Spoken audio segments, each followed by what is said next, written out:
রাসূল সাল্লাল্লাহু আলাইহি ওয়াসাল্লাম অত্যন্ত সাহসী ছিলেন। দুই একটা উদাহরণ আমরা সিরাত থেকে দেখি। একবার মদিনাতে রাত্রিবেলা বিকট একটা আওয়াজ হলো, বিকট আওয়াজ, এত আওয়াজ সবাই ঘুম থেকে জেগে গেল। ঘুম থেকে জেগে সবাই হতভম্ব, কিরে এত আওয়াজ তো মদিনাতে কখনো শুনি না, ঘটনা কি? কেউ ঘোড়া নিয়ে, কেউ উট নিয়ে, কেউ খচ্চর নিয়ে, কেউ এমনি খালি পায়ে ছুটতে আরম্ভ করলো আওয়াজের দিকে, দেখি যাই কোথায় কি হলো।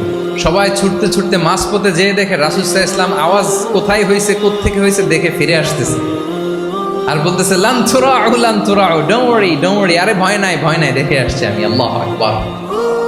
ভয় নাই, আমি দেখে আসছি, এভরিথিং ইজ ফাইন দেয়ার, সব ঠিক আছে, যাও ফিরো মদিনায় ফিরো। সবাই ভয় পেয়ে ঘোড়া টোড়া ও ঠাকিয়ে ছুটতে আরম্ভ করছে। অনেক দূর যাওয়ার পরে দেখে রাসূল সাল্লাল্লাহু আলাইহি ওয়াসাল্লাম আবু তালহা রাদিয়াল্লাহু তাআলা আনহুর একটা খুবই ক্ষিপ্ত ঘোড়া নিয়ে উনি দেখে ভিজিট করে ফিরে আসতেছেন। সুবহানাল্লাহ। তাইলে বিপদ ঘটলে নেতা থাকতে হবে কই, সামনে না পেছনে? আমাদের নেতারা থাকে কই? নাকি পেছনেও খুঁজে পাওয়া যায় না? It's a big crisis. নেতা থাকবে কোথায়? Front liner. Leader should be front liner.